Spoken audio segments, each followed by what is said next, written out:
Hello, this is the midwinter, I'm going to call it, or the Christmas break, or right before New Year. I don't know. This is going to be my shop walkthrough, and I hope you like it. I'm standing on a stool, so I got to be careful I don't become a victim of my own stupidity.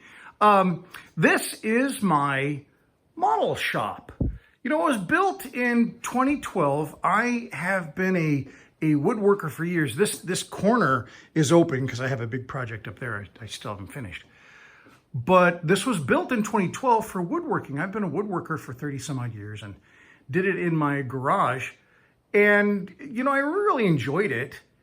And, you know, when Mrs. Modelcraft figured it out, she's like, okay, I guess, you know, we can go and do this. And so we built a freestanding shop next to the house. And man, I just love it. You know, I mean, it's kind of the dream of any craft person, is just to have their own shop that's like all shop. That's, you know, so that's what this is. So I'm going to show you kind of some of the changes. Well, if you've never seen it, it's like, wow, you know, whatever. I'm sometimes goofy. This is the corner which I spend a heck of a lot of time in, because this is my modeling corner. This is all plastic and dioramas, and, you know, that's my new spray booth, and we're going to look in there in a second. But yeah, that's where this is. Also, I've got kind of my live streaming gear all set up here.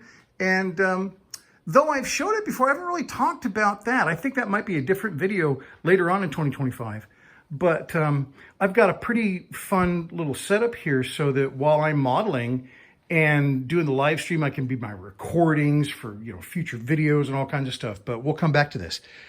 This is the other area over here. And this is actually was built to be the primary kind of area in the shop, because at the time I was doing more woodworking. I mean, it's always been like models and like miniatures. That's what's hanging up on the ceilings. These aren't from kits or anything. These are just, you know, scratch built from scrap wood. And so I've really enjoyed building that kind of thing just as long as I've been building. As a matter of fact, I mean, I've built all the, you know, most of the desks and the cabinetry. I've built all the cabinetry and all that kind of stuff in here. But not initially. I did that all after I moved in here in 2012. Prior to that, for 16 plus years, it was all this kind of stuff. And I still love this. You know, a lot of Da Vinci inspired, kind of just like models. A lot of them are kinetic, where they can move and they do something. This one actually, as it goes around around in a circle, it flaps because of that wheel. So it's kind of cool. So, you know, I've always been into that and stuff. But as I got a little older, you know, dang, I'm 60.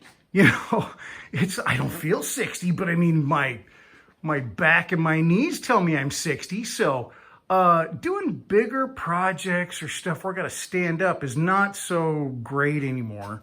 So I just kind of do them every once in a while. But, you know, today my passion is dioramas, and has been now for a number of years. But, you know, I figure I'd give you the skinny on why all that is. And we'll go back to that area too. I want to give you the layout, you know, first. So this, as I like to do a lot of different stuff, this is more like metal and stuff like that, because I do a lot of like copper and brass work and even some sheet metal. I've got like this little shear here, and this is like a little jeweler's lathe. And yeah, I just, you know, like to really move it around, and I like to scratch build. So when I'm scratch building for, let's swing this around, for dioramas like this, you know, because that's, like I said, that's like the primary thing I do. So like up there are some, I should have probably brought those down. That would have been good. Maybe I'll cut at some point and bring those down. I don't know what the heck I'm thinking. Okay. Back up. It's clean. You know, we had family over for the holidays. And so I spent literally, I mean, total, I don't know, maybe over a week trying to really clean up and organize and stuff, because I really do try to keep it nice in here, because I've got electronics and, you know, cameras and stuff like that. But because I'm filming and I've got a lot of stuff going on, sometimes that back area will be like you can hardly walk through it. I like shove stuff back there. Okay, so that's why I didn't have these down. I was just so thrilled it was clean. I wanted to kind of show the shop. So, but I think it's really important to bring those down because it's really fun that I can build these and still have them and look at them. And that one up there, let me see if I can get this in the camera. That one right there, that is my British bunker, and I'll try to throw a picture in there. It's my British bunker, World War I British bunker diorama, and that is connected to another diorama that's in there that I built 4 years later. So we'll take a look at that in a little bit. So that's kind of fun. Over here, yeah, like I said, this is like the metal, and then here's like my sharpener and like a grinder. And this wire wheel, you know, what would I use that for in modeling? Haha. Sorry, I don't know what the heck that was. But I actually use this when I'm doing scratch building with wood. When I'm doing wood, you can do some amazing weathering with this. And it's sometimes very harsh, but if you're really careful, you can get some fantastic weathering. So yeah, I use a wire wheel on stuff. These are all great. My brother bought me this. This is just rad. It's you know, just a little band, and they're only around $100, or maybe they're $500 now after COVID. But it's got a side sander here. It's got this belt sander here. This is flexible, you know, so you can kind of come in on the edges even. And as a modeler, the scratch builder, man, it's just rad. I mean, it's like it's very inexpensive. It's small. It's bench top. You could have that on your bench, or maybe put it in a cabinet or bring it up. I think everybody should have one of these for shaping and for just doing general stuff on your modeling and your dioramas. Man, it's just great. I use this probably 90% of the time, and you know, that 10. But and I've never changed this. They get worn, but it's okay. You're almost doing like friction stuff with plastic. Even the wood, balsa wood, basswood, thing is just fantastic. Okay, sorry. See, I meant to go further on and not get in too much minutia initially. This is a little benchtop lathe. It's the only lathe I've had until a couple of years ago. A friend of mine moved out of state, and he gave me, I mean, it's amazing. He gave me his Craftsman full-size lathe. That is in the barn. It's nice and protected, dry. You know, it's got more WD-40 on it than you could think of. But anyway, so it's not rusted up or anything like that. But I've used this for 25 years.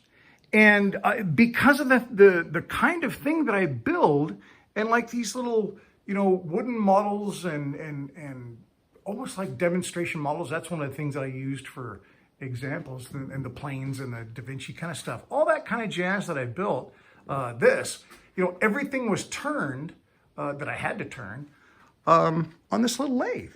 So, you know, if you're a crafter and you're not really getting into like building tables and chairs and that kind of thing, man, these lathes are amazing. And there's even smaller ones. Like, you know, I wouldn't recommend this unless you're actually a machinist. I'm not, but to really use this thing to its full potential, you got to really know what you're doing. And this one needs to be tuned up. But the whole point is you can get small ones like this these days that are super expensive, like triple the price of that.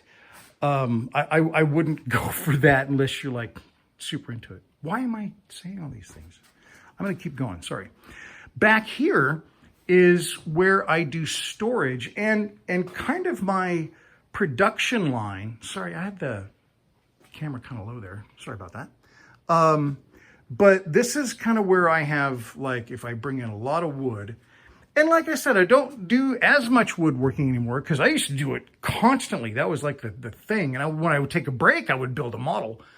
But like when I bring in large lumber like this, it's almost like a production line because I can bring it in here and I can use the jointer. I've got a really nice jointer here. It's on rollers, so it rolls out here.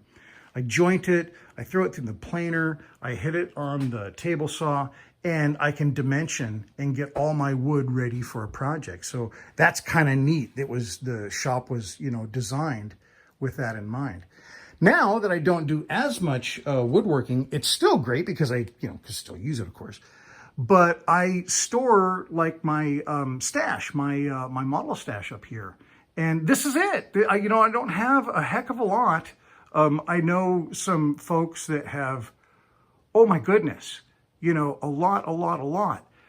I am really looking at this like, man, what can I build with all this? And heck, I got up here, or is it up here? No, I did put it back here. See, I've confused myself, not hard.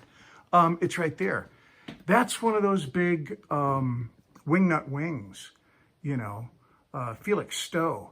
So the maroon one there, so that's a Felix Stowe. So, I've got a lot of modeling to do, and to make those into dioramas, I got to really think about buying new models.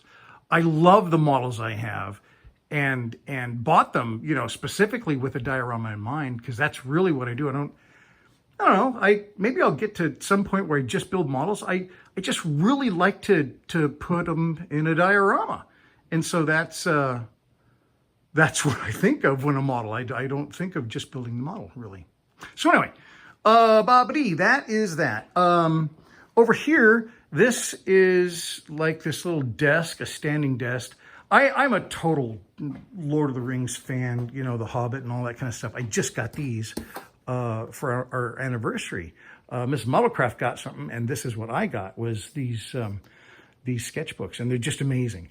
But even this desk was kind of inspired by, I think it was John Howe that drew like the furniture inside Bilbo's home and Bag End and stuff like that. But it was kind of inspired by that. And it's kind of neat because it is this mechanical working underneath, because I like mechanical kind of workings, where it can go from here to vertical. So, and then I can draw on it vertically, and then I can drop it down. This doesn't go flat. This is as low as it goes.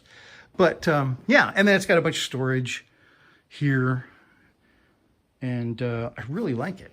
So that's my design center, if we could think of it like that, I guess. Showed you that, and now we're going to go in here. This is the office, and I really love my office. I mean, as much as I thought about the shop being a shop, I thought about having the office. I always wanted like an office. We grew up in like apartments and trailers, and and didn't really have something that we could do something with. You couldn't change the walls. You couldn't paint the walls. If you put up posters, you had to make sure you put toothpaste in it, when you moved from one apartment to the next.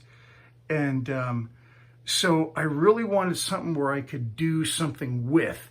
So I built the shelves in here. I'm all self-taught. Actually, I'm not self-taught. I learned from Norm Abrams on TV. And man, got to tell you, the guy's awesome. And so I really learned visually well. So I kind of learned from him on TV, built all these shelves, and then, well, pretty much everything in here. So, but there's just a lot of fun stuff.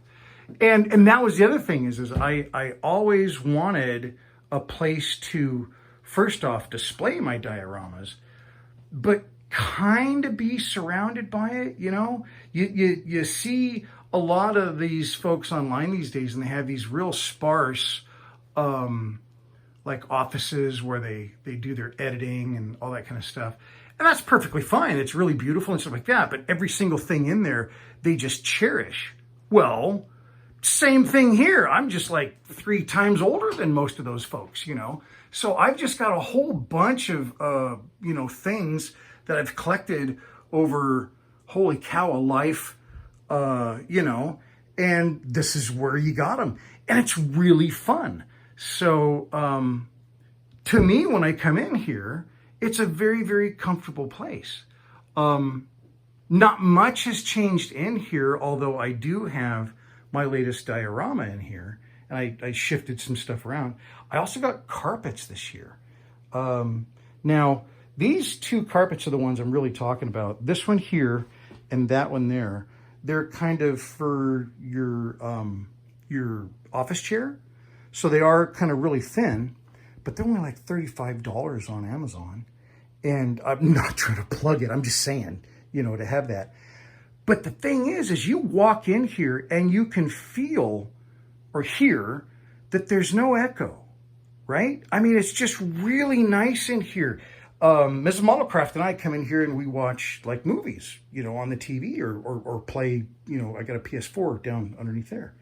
But with these carpets in here, instead of the wood floor, it feels a lot cozier in here. So I just thought I would mention that because it's really cool.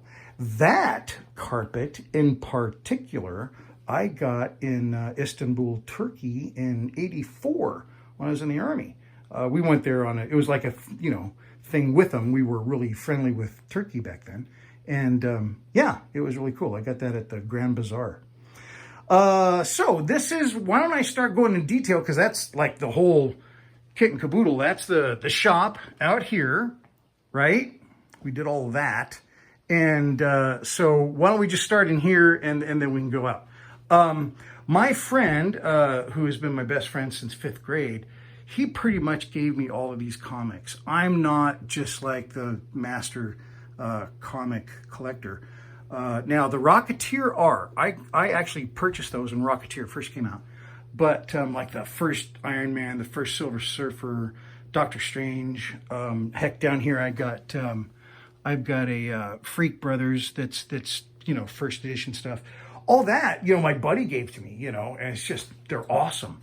And I do love the comics, and he gave me the Iron Man because, you know, years ago when we were in, you know, kids, that was my favorite guy, Iron Man. What else we got here? This is a picture of me and Mrs. Modelcraft. And then that picture, I wanted to really zoom in on that. That is taken by my buddy. That's taken by my friend Tom. He is the same guy that gave me the comics. And so just a great guy. He also donated me all of his camera gear because unfortunately he lost the majority of his sight a few years ago. So that's where most of my camera gear came from when I started my YouTube channel. So amazing person, I got to tell you. I got a lot of wonderful people that you know, contribute and patrons and things like that. But I've also got a family that is really a massive backbone in the operation too, if you will. So as I'm panning around, I was just kind of doing it to give you a shot of it here. Why don't I just turn on the lights? That might help. I like it dark in here when I'm editing, but with lights on, you can actually see the things in here. Down below, I love this because I got this typewriter. It really works still. I've only typed on it a couple times, but it just reminds me to write, you know, and I think that's one of those things. I've had it for years. We got it when we got married. I don't know, we'd been married maybe 5 years or something like that. We went on this great vacation to the Midwest in Minnesota and found a junk store. And man, it was awesome. So that's just a fun thing. Here's some of my like military school awards and stuff like that. I was in the Army back in the 80s. This is a really fun diorama. I like this diorama. This is one that I said, you know, I want to have one that's more of a functional piece of furniture, not just a box. And so there's a bookshelf on top, basically. It hangs on a French cleat on the wall back there, and it's got 2 drawers, and it's also got some secret drawers, but we won't talk about that. So yeah, that's kind of cool. And then the diorama that's in it is Rommel's fuel dump, and I really had fun with this one. This was like a single level, and I like doing double levels and multi-levels and stuff like that. But this was before I started doing that. But what I did do in this was I started looking at it from that perspective of, you know, I'm the guy, and that's exactly what I thought.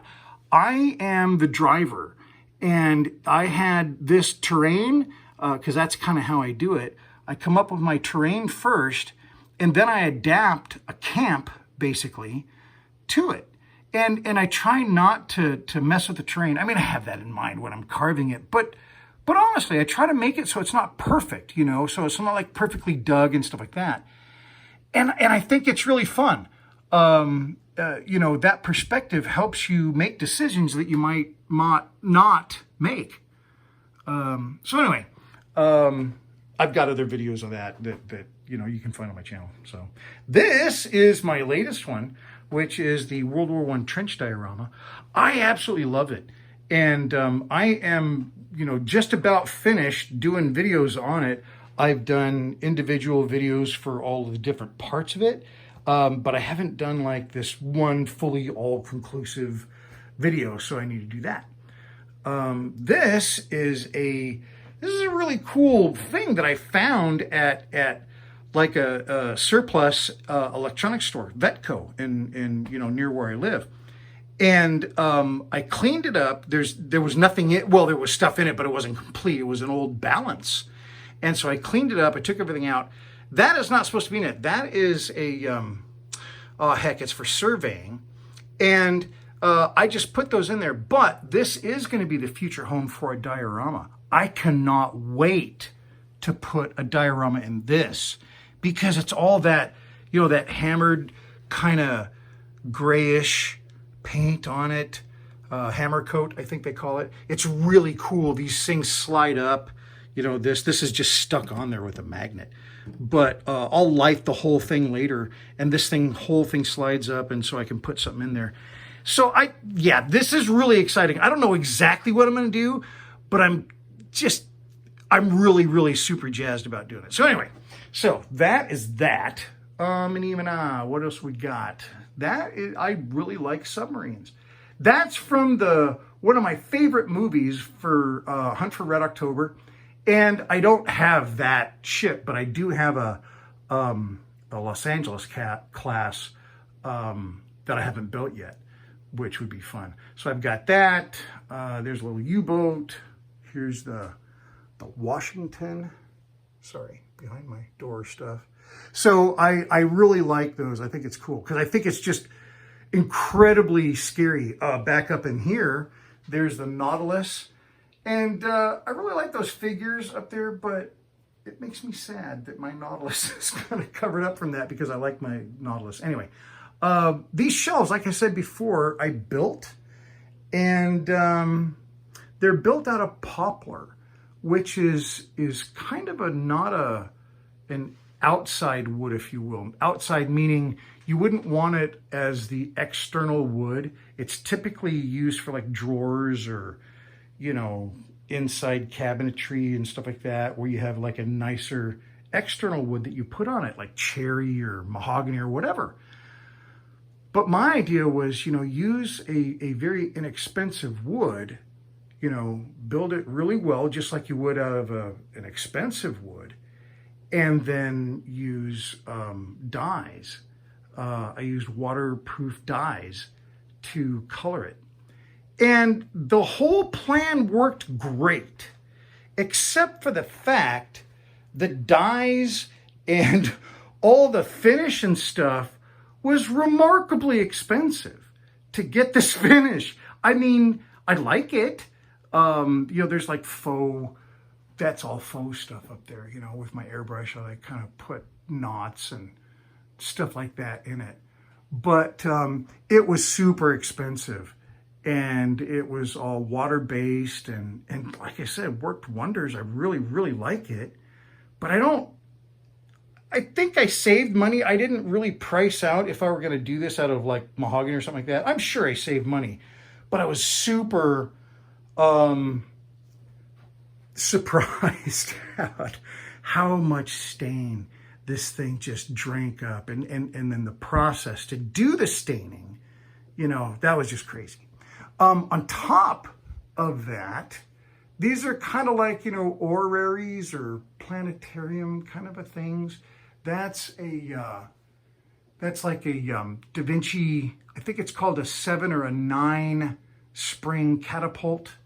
And then that is it's a little magnifying glass that I made out of a task lamp. And I take that to shows when I go to a show, and it's really fun because it's functional, but it looks really, really cool too.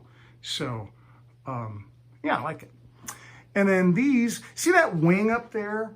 That is the first articulated wing I ever made in 97, 98, I think.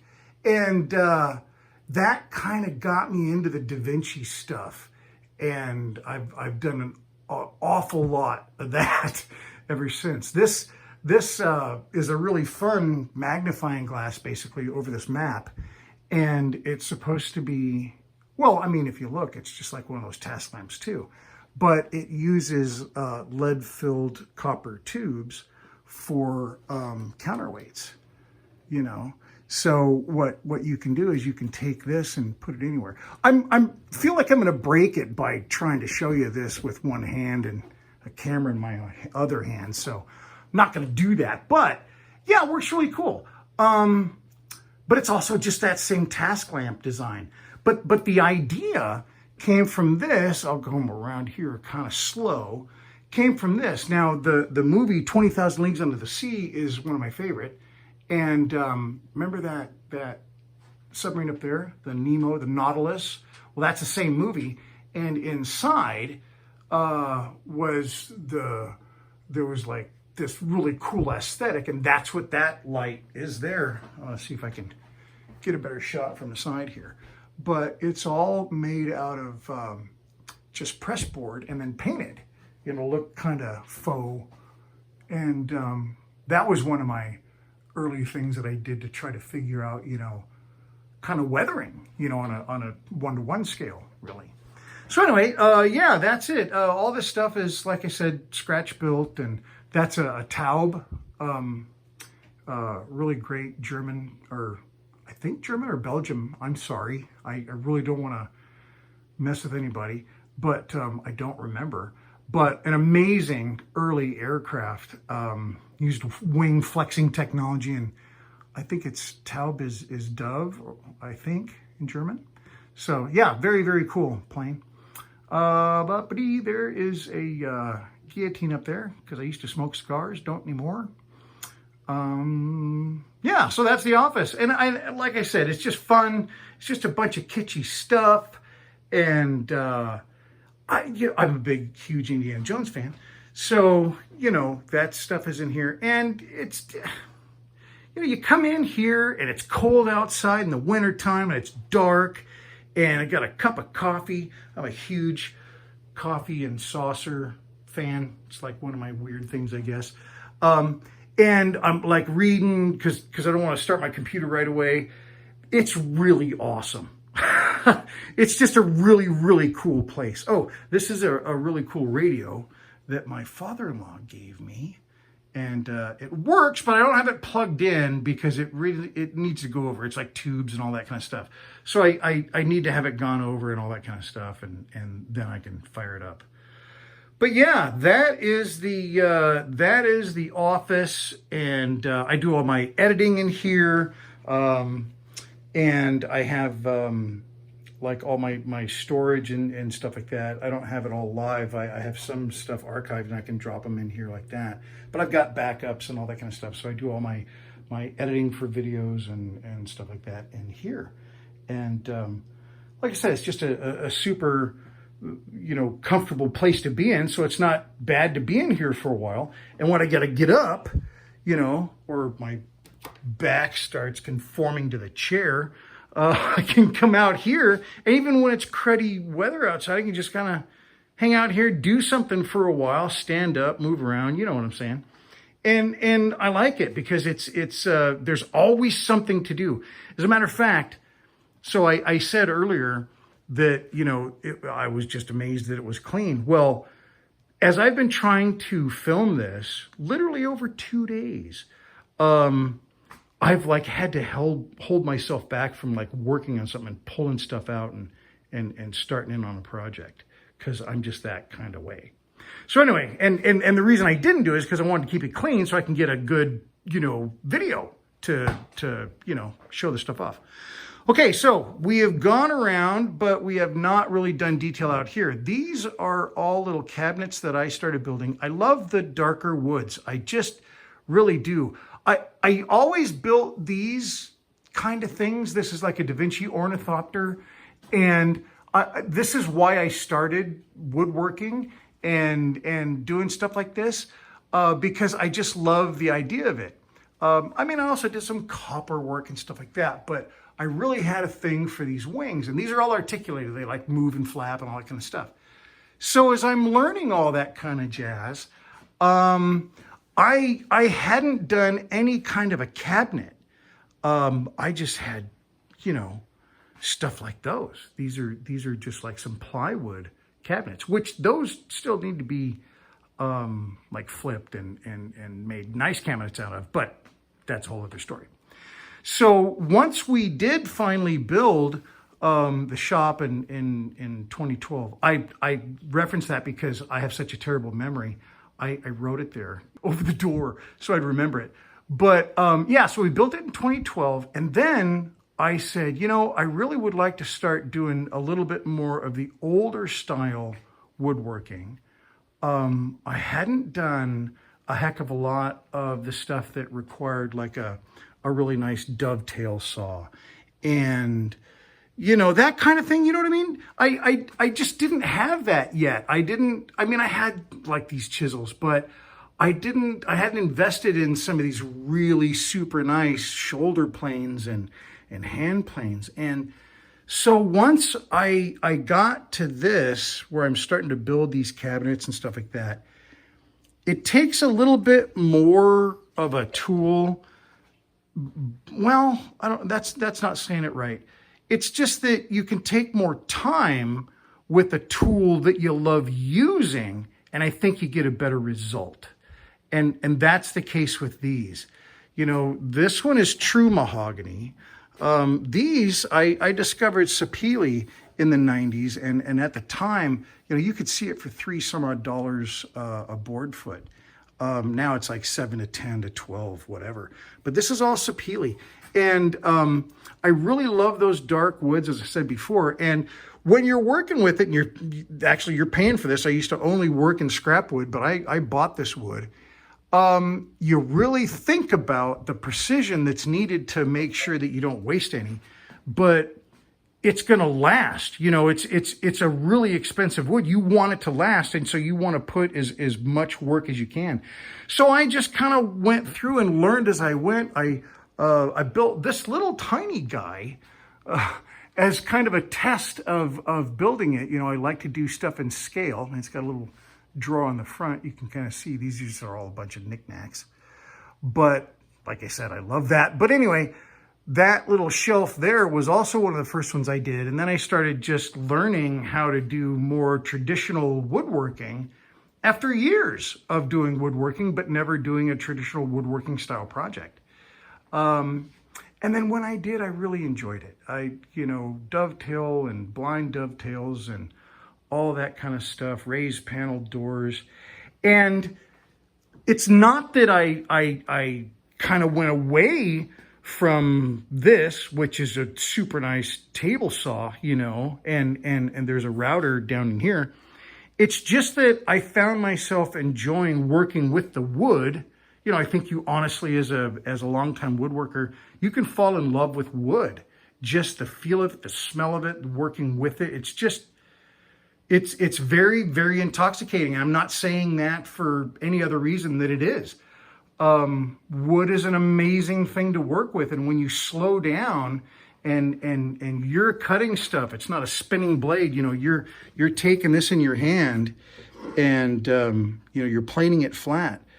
There's really, really something to that. And I don't have the eloquence to explain it, but man, I'm telling you, if you have an interest as possibly a younger person or even an older person, man, you got to give it a shot. There's a real joy in doing that. And, you know, one of the reasons that I was doing these projects is I would buy scrap wood. And so I didn't have big pieces of wood. I didn't have big, huge, wide pieces of lumber like I have now. I was buying scrap wood at the lumber store and sometimes cheaper lumber like this oak up here. But, you know, you scale it to what you can do as long as you're doing it. And if you find you enjoy it and you love it, man, it can be a really wonderful thing. So that's the wood thing. Again, the place that, or the reason the shop was built, as well as being a craft place. But as I got a little older, the standing is a problem. I've got these pads down there. They're rad. They're nice. But, you know, like now, I've been walking around for 35 minutes. My leg's killing me. But I'm being dramatic. It's fine. But this next area is what I do now because I can sit here. I bring my chair out of the office and I just roll that in here. And it's awesome. Even having this thing here grabs a little bit of the sound, so there's a little bit less echo when I'm recording and I do my live stream right here. You know, when I'm on a live stream, this is what I see.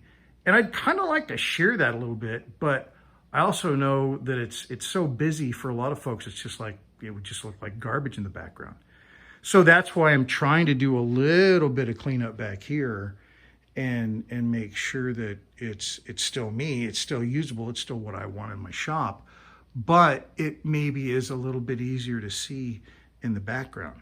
So let's talk about this in a clockwise manner from here. This is my second computer. I'm networked into the other computer in there, so I can see everything in there and the hard drives and all that kind of good stuff. I am also set here to go live using like this little switch, this A10 Mini Pro. And I do this is like my face camera. This is what I use when I am, you know, doing that live stream each day, or sometimes when I'm recording just from building, you know, I'll build right here. So we'll get there in just a second. Up here, I've got different monitors that tell me different things. Here I can switch between different cameras and different screens. I can have up to, you know, 4 cameras, or in my instance, I've got 3 cameras and 1 screen, which that is an extended screen from the computer over here. And it might sound a little complicated, and it was at first, but not beyond anybody. You know, one of the things that I wanted to do in 2025 is if there's any builders out there similar to myself, or you're just getting into it or whatever, I do want to answer some of the questions that I've learned along the way about some of the electronics I got. Now, I have to be completely honest. I did get a lot of really nice equipment. I really tend to kind of go that route. I like to have nice equipment. Ms. Modelcraft is the same way, wants to buy it once. You don't have to go this route, but if you can, and this is your kind of, you know, thing, then yeah, I've got some stuff. I'm middle of the road too. I didn't go bananas. You know, this is not a maxed out, you know, 14. This is an M2? Yeah, M2. And I didn't max it out on it like that because it's primarily for live streaming, but I can edit on it, and I do edit on it. But in there, the 16-inch M1, the older one, my older computer, that's the one that I do like all my primary editing on and stuff like that. All networked. This is all cobbled together. So that's the other thing. If you're looking to get into it, there's a lot of cobbling that goes on. And it's, I gotta say, it's a work in progress. You know, and I think if you start doing this stuff, you'll find your needs are best suited by what you come up with. But I can answer some questions if you have them. More lighting. You know, you get a little bit older, you need more lighting. Then throw that you're going to be, you know, recording with video and stuff like that. Then it, you know, double whatever your light, you know, needs were then.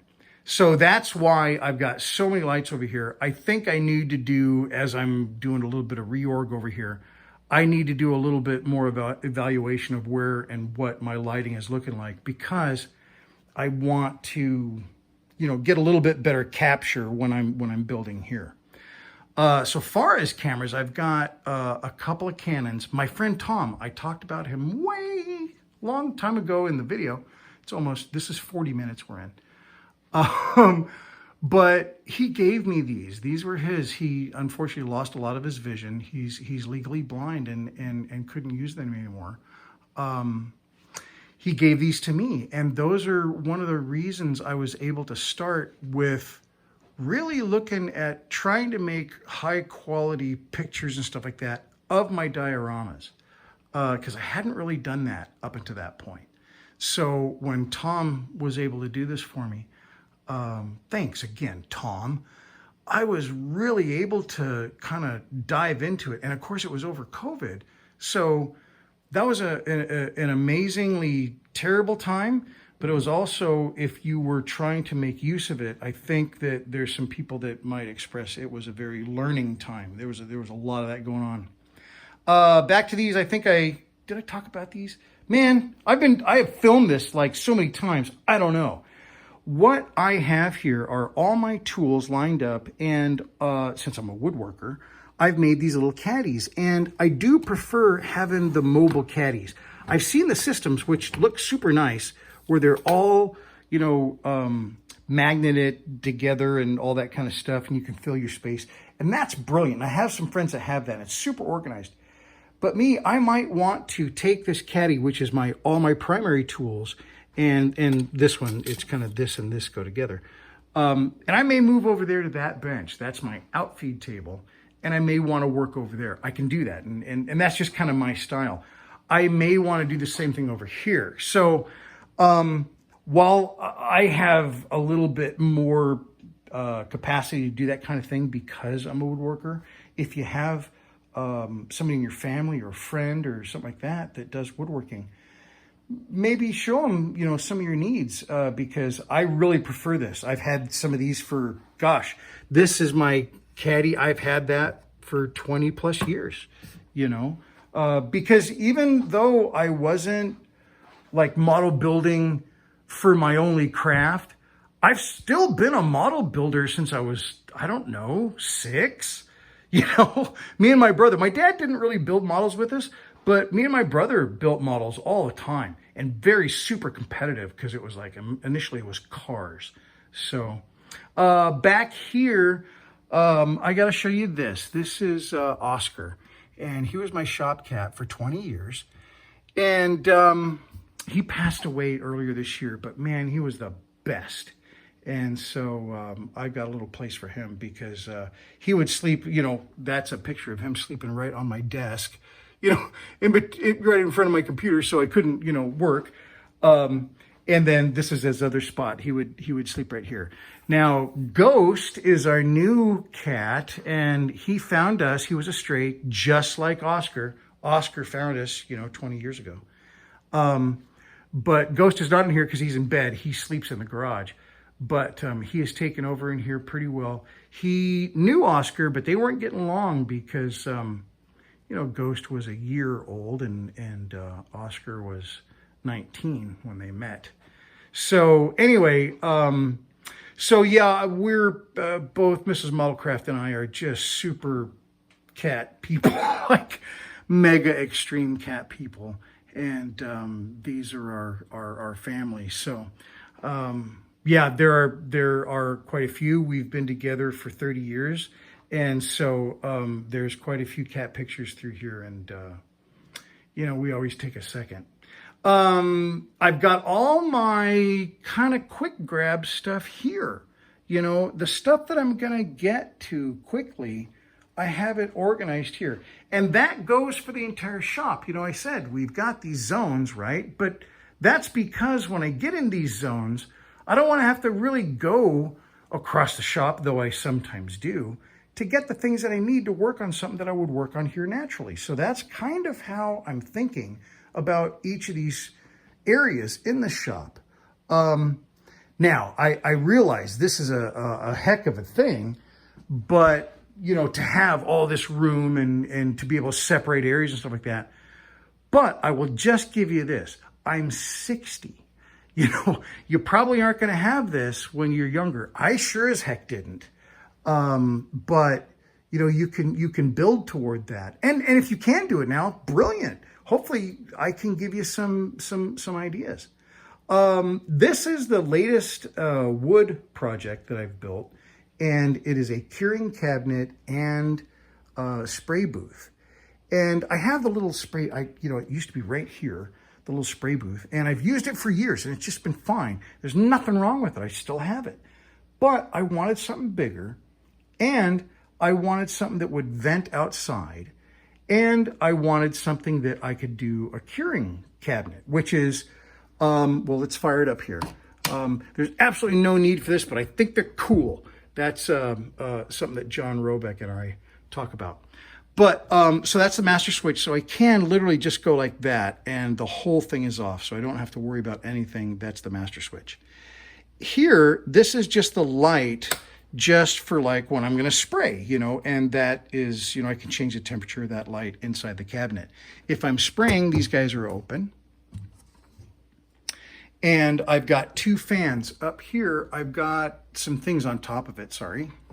See, planning, people.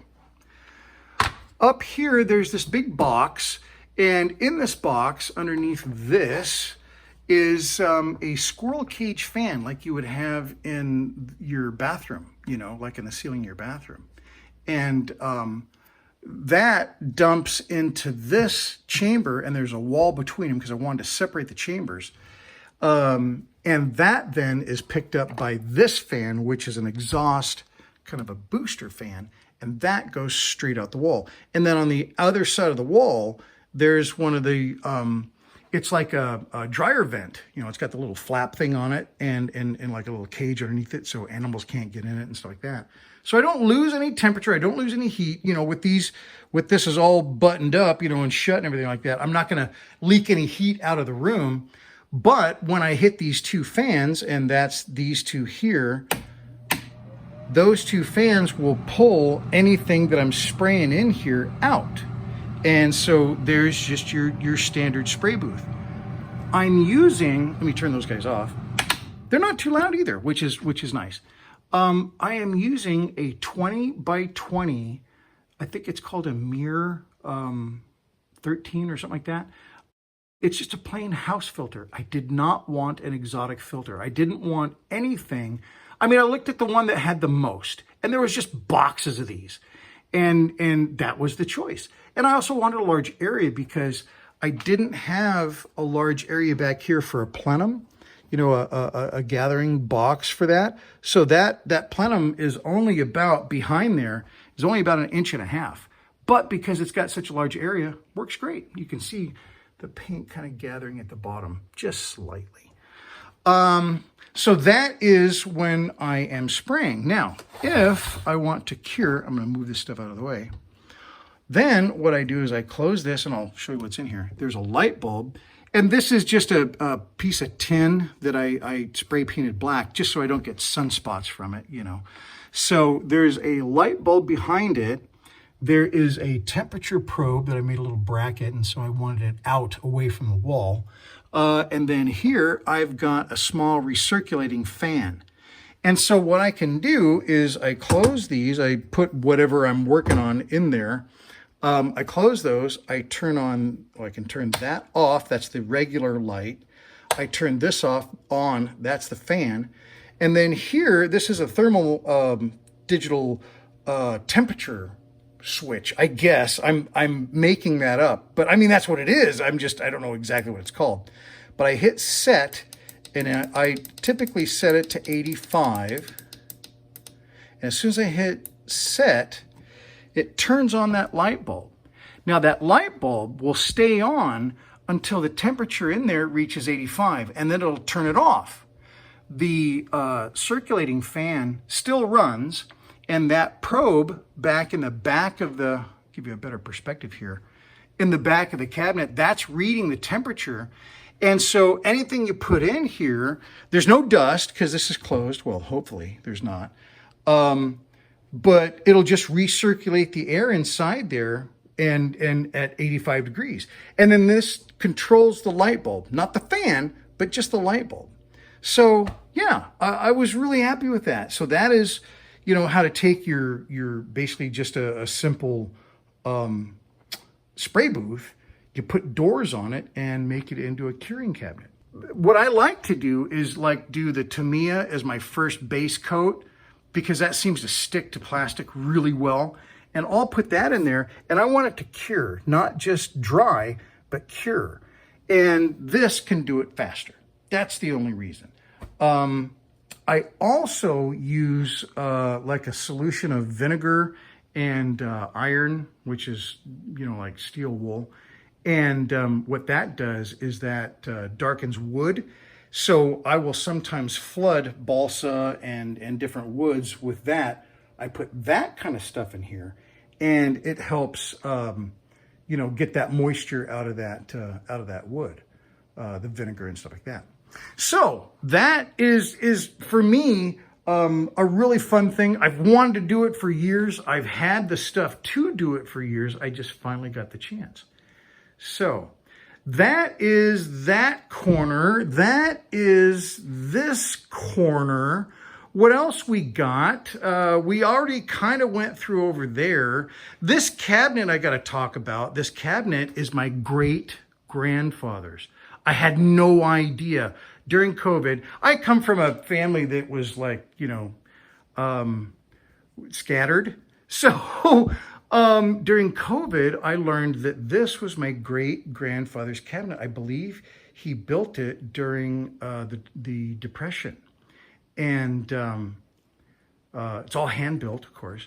And so there's a picture of him in there with my sister, who had it all these years. And she you know, said, hey, I need you to, you know, hold on to this for a while. And I was blessed to be able to do it, because it's really neat as a woodworker to be able to see something, you know, a couple of generations ago, how they built it. It's just fantastic. So yeah, that was just one of those things that happened during COVID. Inside that, and that's a whole other video, that is a boat that my dad built. Never knew about it. Isn't that insane? So anyway, yeah, that's another amazing thing. And I need to build a display for that. So, like I said, we talked about that. Did we talk about that? I think we talked about my storage area and stuff like that. Now, the reason that there's shelves on the ground back there is I'm trying to refit my bench corner. And so these are some of the shelves that you may have even seen in some of the videos that I've done. They went back there, but I really am trying to make a big display above the bench.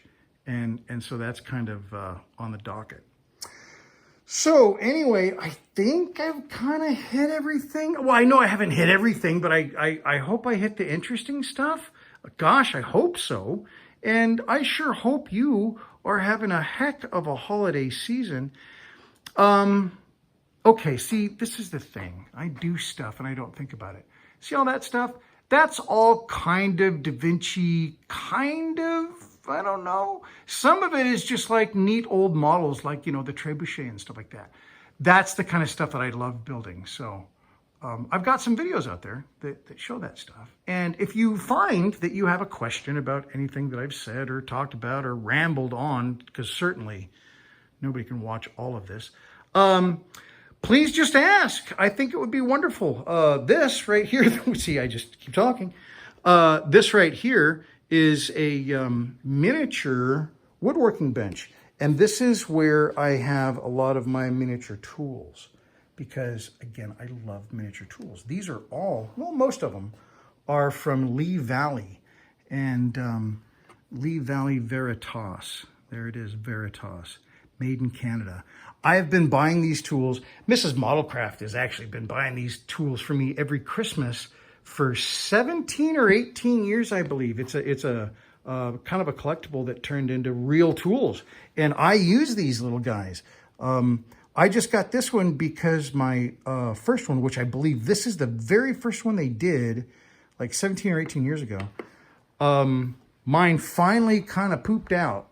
Here it is up here. This one, and I use this guy, and on not just miniature projects, but like on all projects. And I've sharpened it, I've used it. It's a fantastic tool, you know. It's just that, you know, there was an issue with the frog right there, and I dropped it once and I couldn't get the frog to work anymore. Well, the new one, I noticed they solved that. They took the frog and took out the little open toe. See there right around that black screw? This is called the frog. I think that's the frog. Anyway, it holds your blade, and yeah, that they improved it. So I got a new one. Haven't tuned it yet. You have to tune these. They're ready to, they're sharp, you know, but any kind of tool you need to tune. So I got to do that. And I also got some 18-year-old scotch. Yeah. How about that? That was a weird noise I just made. I hope you have a wonderful, wonderful new year. I am going to continue doing some work in here. I'm working on my D&D diorama. I got a lot of stuff to do to it, but there's so much that I have done to it. I think there needs to be a video maybe about that. So I got a bunch of stuff coming up. I hope you have a wonderful holiday, a great new year, and I will see you again in the new year. Have a great one.